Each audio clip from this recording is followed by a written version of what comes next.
Hello. आइए, अब हम लोग शुरू करेंगे कक्षा 10 के गणित के उदाहरण नंबर 1, 2, 3, 4। तो पहले उदाहरण जानेंगे और इसके लिए इससे पहले हम लोग प्रमेय 1.1 को देखेंगे। क्या है प्रमेय 1.1? तो प्रमेय 1.1 बहुत ही ज्यादा जबरदस्त होगा आपके लिए। यदि आपने प्रमेय 1.1 को देख लिया तो मुझे लग रहा है कि फिर आपको कोई समस्या तो नहीं रह जाएगी यदि आप प्रमेय 1.1 को देख लेते हैं। तो प्रमेय 1.1 कोई बड़ी चीज नहीं है। कक्षा 10 की गणित भी कोई वैसी बात ही नहीं है कि आपसे ना बने या फिर आपको समझ में नहीं आए। आप ध्यान से देखेंगे तो आपको जरूर समझ में आएगा। आइए अब शुरू करते हैं, गणित की ओर ही बढ़ते हैं। तो आपकी जानकारी के लिए बता दूं कि हम लोग रियल नंबर कर रहे हैं। कौन सा नंबर? Real number. तो हम लोग रियल नंबर पढ़ रहे हैं, रियल नंबर जिसको कहते हैं वास्तविक संख्या। वास्तविक संख्या। तो सवाल क्या है? सवाल तो कुछ नहीं है, प्रमेय है। कौन सा प्रमेय है? प्रमेय 1.1 है। एक बार देखिए क्या है प्रमेय 1.1। पढ़ता हूं और आप लोग देखिएगा।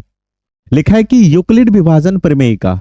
अब देखिए यहां पे लिखा है यूक्लिड विभाजन प्रमेयिका। यह एक प्रमेयिका है। प्रमेयिका क्या होता है यह आपकी जानकारी के लिए बता दूं।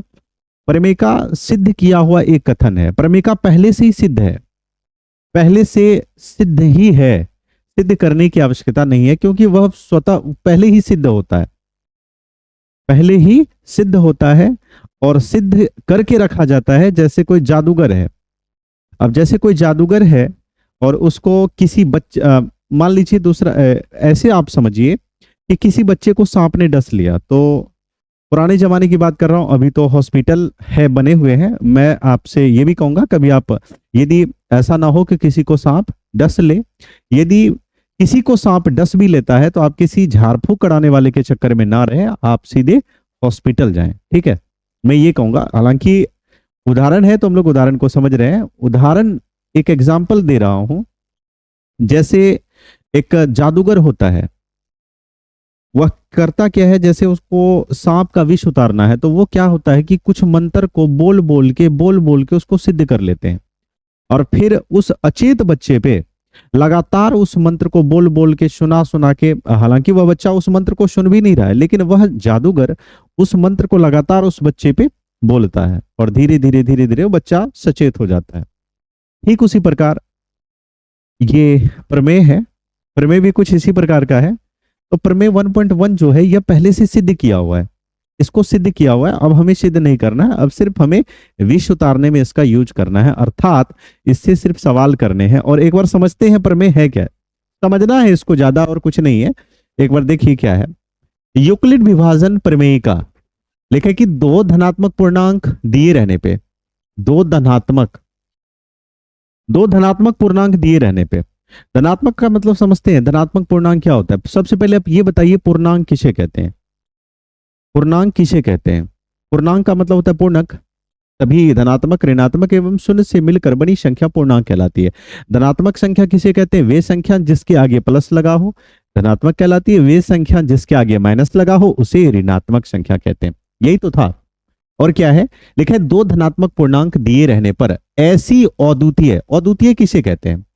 अद्वितीय मतलब समझते हैं? अद्वितीय का मतलब होता है जिसके बराबर दूसरा ना हो, बस वह सिंगल है।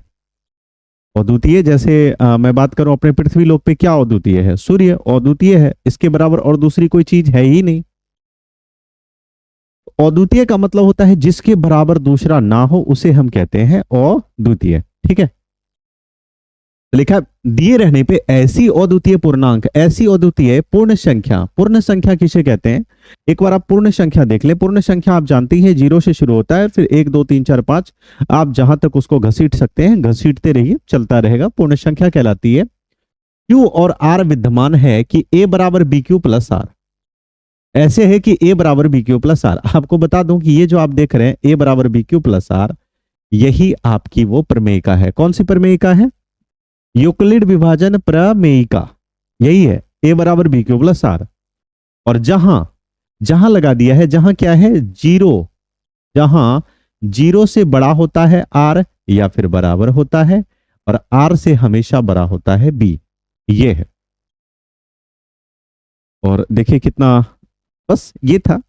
आइए थोड़ा सा समझते हैं कि आखिर में ये क्या है। ये a बराबर बी क्यू प्लस आर, ये क्या चीज है। ये जब हम जब ये समझ लेंगे ना, बस उसके लिए हमारे लिए ये बच्चों का खेल रह जाएगा। ये प्रश्नावली प्रश्नावली 1.1 प्रश्नावली 1.2 ये हमारे लिए बच्चों का खेल हो जाएगा यदि ये हमें समझ में आ गया तो। बस हमें यही समझना है और हमें यही समझ में आना चाहिए, उसके बाद फिर समस्या नहीं रह जाएगी। याद करिए बचपन में आपने भाग बनाया होगा। आप जिस समय 2-4 क्लास में होंगे, 5 या 6 क्लास में, उस समय आपने भाग बनाया होगा। भाग, और भाग बना के आपने उसको शिक्षक ने आपको बताया होगा कि बच्चों इसको ऐसे जांच करते हैं, इस तरीके से ये जांच करने की इसका ये विधि है। तो क्या कभी आपने भाग बना के उसको जांच किया है? नहीं किया है तो आइए आज कर लेते हैं। चलिए मैं 2 संख्या लिखता हूं, बताइए कौन सा लिख दूं। मान लीजिए मैं एक संख्या लेता हूं 12 और एक संख्या ले रहा हूं 6, साथ ही ले लेता हूं। एक संख्या मैंने 12 लिया और दूसरी संख्या 7 लिया। क्या करते हैं हम लोग? अब हमें भाग देना है, क्या करना है? हमेशा हम जानते हैं कि बड़ी संख्या बीच में, बड़ी संख्या बीच में और छोटी संख्या से हम लोग भाग देते हैं। लगाएंगे तो कितने बार में? एक बार में लगेगा। और 12 में से 5 जाएगा कि सॉरी यहाँ पे 7 होगा, 7 से हम भाग लगा रहे हैं और 12 में 7 जाएगा, कितना बचेगा? आप कहेंगे सर 5 होगा। ठीक, अब यह भाग सही है कि गलत है? हमारा ये भागफल सही सॉरी भागफल नहीं, मतलब ये भाग, हमारा भागफल इतना होना चाहिए, यह सही है कि नहीं है? इसकी जांच कैसे करते हैं? इसकी जांच करने का बहुत ही सरल तरीका, हम लोग क्या करते थे? हम लोग करते थे कि भाजक, इसको बोलते हैं भाजक। यहां जो संख्या है इसको बोलते हैं भाजक। एक बार फिर बता देता हूं आपको, यह है भाजक। यहां देख रहे हैं, इसको कहते हैं भाग का फल। भाग देते हैं, उसका जो फल आता है वो इधर लिखते हैं। बीच में है भाज्य, बीच बीच वाली चीजों को भाज्य कहते हैं। और नीचे जो आप देख रहे हैं 5, इसको शेष बोलते हैं। इसको शेष फल के नाम से हम लोग जानते हैं। अब हमें इसको जांच करना है, कैसे करेंगे? वह सही है कि गलत है? गलत हो जाएगा, शिक्षक मारेंगे, पहले ही जांच कर लेते हैं सही है कि गलत है। हम लोग क्या करते हैं, ये 7 इस भाजक को इससे गुना करते हैं, 7 गुना 1 करते हैं और जो शेषफल आए वह जोड़ के यदि हमारा 12 हो जाए, बीच वाली संख्या हो जाए, तो हम जान लेते हैं कि हमारा भाग कहीं ना कहीं सही है। तो देखते हैं 12 होता है कि नहीं होता है। 7 गुना 1 करेंगे, 7 5 12, हाँ बिल्कुल। देखिए ये दोनों बराबर हो गया। इससे सिद्ध है, इससे सिद्ध है कि हमने जो भाग बनाया वह भाग सही था, वह भाग बिल्कुल सही था। क्यों? क्योंकि भाजक गुना भागफल, इसको गुना करके फिर 5 हमने जोड़ा तो बीच वाली संख्या अर्थात भाज्य प्राप्त हो गई, 12 प्राप्त हो गया। तो बस यही है, इसका थोड़ा सा नाम चेंज किया गया है। क्या किया गया है? चेंज, नाम चेंज किया गया है। नाम क्या रखना, आइए देखते हैं। ये बीच वाला है बच्चों, इसको भाज्य, वैसे हम लोग इसको ए बोल देंगे। क्या बोल देंगे? ए। और ये जो भाजक है इसको हम लोग बी बोल देते हैं। क्या बोल देते हैं? बी। और ये जो भागफल है इसको हम लोग क्यू बोल देते हैं और जो शेषफल है इसको हम लोग आर बोल देते हैं, आर। ठीक है, शॉर्टकट आर बोल देते हैं, वैसे रिमाइंडर बोला जाता है, आर हम उसको कहेंगे। ठीक है, ये नाम है। अब हमें बीच वाली संख्या बनाने के लिए क्या करना है? क्या करते हैं, मान लीजिए हमें ए चाहिए, हमें ए प्राप्त करना है, तो हम क्या करते हैं? हम इसको मतलब भाजक और भागफल को गुना करते हैं। भाजक की जगह पे बी है और भागफल की जगह पे बच्चों क्यू है, शेषफल की जगह पे आपका आर है। तो आपने देखा, क्या आपने देखा कि किस तरीके से आपका यूक्लिड विभाजन प्रमेयिका प्राप्त हुआ? क्या आपने देखा कि यूक्लिड विभाजन प्रमेयिका आपको प्राप्त हो गया? ए बराबर बी क्यू प्लस आर, यही तो था यूक्लिड विभाजन प्रमेयिका। ये वही चीज था जिसको हमने बचपन में ही पढ़ा था और देखिए आज हमें काम आ गया। चलिए आइए अब कुछ और चीजें जानते हैं। ए बराबर बी क्यू प्लस आर, उसके बाद नेक्स्ट अगली लाइन में आपने देखा, क्या देखा? आपने ये देखा, अगली लाइन में आपने क्या देखा? आपने ये देखा कि आगे जो है ना वो 0 से बड़ा होता है आर। अब देखिए इसका जो मुंह है इसको ग्रेटर देन बोलते हैं। ठीक है, तो 0 से बड़ा है आर, मतलब इसका मुंह जो देख रहे हैं ना, मैं अपने लोकल लैंग्वेज में बोलूंगा, ये मुंह देख रहे हैं, इसका मुंह किधर है, इधर घुमा हुआ है, इस साइड, मतलब ये इस साइड घुमा है, इससे सिद्ध है कि 0 से आर बड़ा है। कई बार क्या होता है कि नीचे ये भी चिन्ह रहता है, तो इस चिन्ह का क्या मतलब है, देखिए इससे क्या है कि 0 जो होता है ना, आर 0 से बड़ा होता है आर, और कभी कभार क्या होता है कि 0 के बराबर भी आर हो जाता है। आर मतलब क्या होता है, शेष। जैसे जैसे एक और मैं भाग छोटा सा लिख रहा हूं, मान लीजिए यहाँ पे 12 है और 7 है, ठीक है, ये दो संख्या है। तो जो बड़ी संख्या उसको हम लोग क्या बोलते हैं, बड़ी संख्या को हम लोग ए बोल देते हैं, और छोटी संख्या उसको हम लोग क्या बोल देते हैं, बी बोल देते हैं, ठीक है। तो हम लोग क्या करते हैं, 7 को जब 12 से हम भाग देते हैं तो क्या होता है, 7 एका 7, और जब आप इनको घटाएंगे तो 5 आएगा।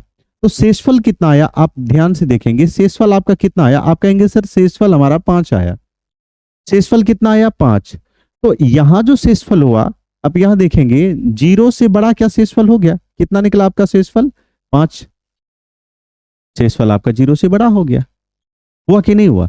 तो इसीलिए शेषफल 0 से बड़ा होता है, और कभी कभार 0 के बराबर भी होता है। जैसे मान लीजिए मैं एक और संख्या लेता हूं, 12 और 6 ले लेता हूं।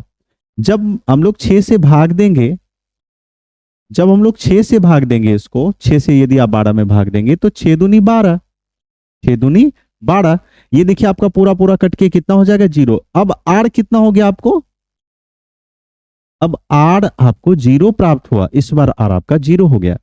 इसीलिए ये चीज यहां पे लिखा होता है कि जो आर होता है, आर वैसी परिस्थिति आ जाती है, आर जो होता है ना, आर हमेशा तो नहीं कह सकते, आर 0 से बड़ा होता है आर, और कभी कभार आर के बराबर होता है, अर्थात आर जो होता है, अर्थात शेषफल 0 भी हो जाता है और 0 से बड़ा होता है, 0 हो जाता है या 0 से बड़ा होता है। और आर से हमेशा बड़ा होता है बी, बी मतलब भाजक, बी मीन भाजक, आर से हमेशा बड़ा होता है। अब यहां पे देखेंगे, अब यहां पे हमने दो भाग के एग्जाम्पल लिए हैं, यहां पे दो भाग के एग्जाम्पल लिए, दोनों एग्जाम्पल में चाहे 50 या 100, 150, 200, आप जितने चाहे उतने एग्जाम्पल ले लीजिएगा, आपका यही आएगा।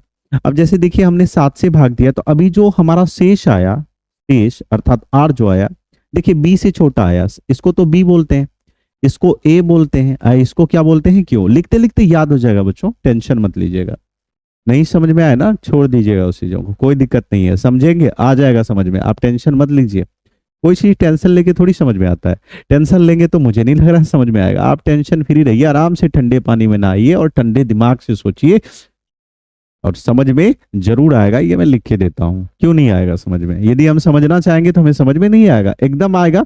बस हमारे अंदर समझने की वो तरफ हो, ललक हो समझने की, हमें जरूर समझ में आएगा।